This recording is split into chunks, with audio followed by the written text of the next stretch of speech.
Moikka moi! It's Riikka Kovasin here with another extra video for your badass journalist. I'm using the same process as in my main make, but this time I just sped the process up, and also I changed the color scheme, and well, there's a little bit different takes on the subject.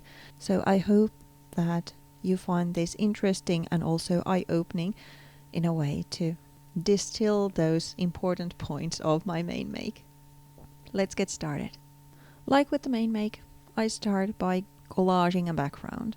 So there's the white piece of Fabriano cardstock again, and I'm then collaging some vintage paper pieces on top using white gesso as the adhesive and the grounding medium. So the same process here, just adding the little labels here and there, going over with the gesso and making this little quilt using those. After I have the whole paper covered, I then use a heat tool to dry it. Next up is then some coloring. I'm using again inks, but this time picking a pink and a brown one to mix those together. I'm again treating them as watercolors in the first stage, so layering them but also using this stamping block to add them to my background, because this gives a lovely splodgy look and it's haphazardly, so you don't end up using your paintbrush and really painting the background, but just having this a burst of color in a way. And then I add also some splashes here and there to make it even more eclectic.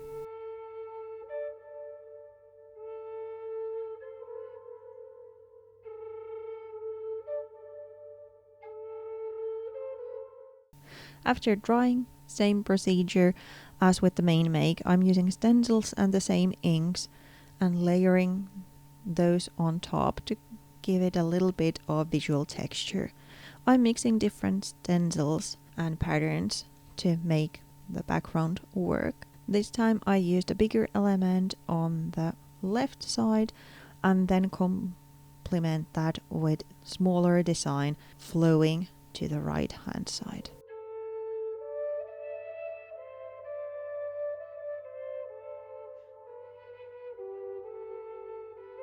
Then it's some stamping. Again, I'm using black ink to have it a bit more contrasting, and I'm clustering stamped images or the motifs again in 3 places because, well, I usually work in a triangle shape.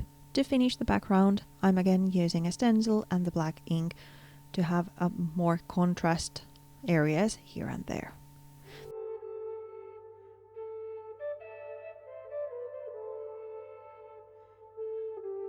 Then it's time to cut the background fitting inside my journal like in the main make. I adhere the pieces with double-sided tape to my journal. I'm adding some pencil scribbles here and there, kind of just to guide the eye in and also give me a guide for the composition coming on top. I'm then using these vintage photo things as my focal point and building a bigger cluster on the right and then a little complement cluster to the left. It's kind of the same composition in a way than in the main make, but just done a little bit differently with different elements. Like in the main make, I also use these little backing elements for the photos. For the larger cluster, I'm using a doily and some used and tried tea bags. There's the fabric element as well, and then just the tea bags for the left side because I'm wanting to keep it more light.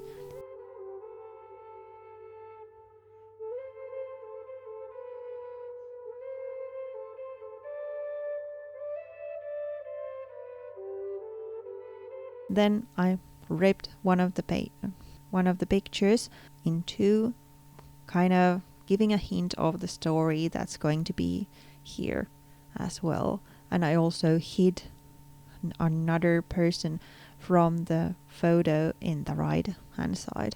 Of course you can make your own stories, but somehow they started to emerge when I was working with the page. I then use foam tape and just regular craft glue to adhere the elements in, and then another little fabric element there, and then it's time to make the actual story. For that I'm using again those word stickers and just adding them here and there.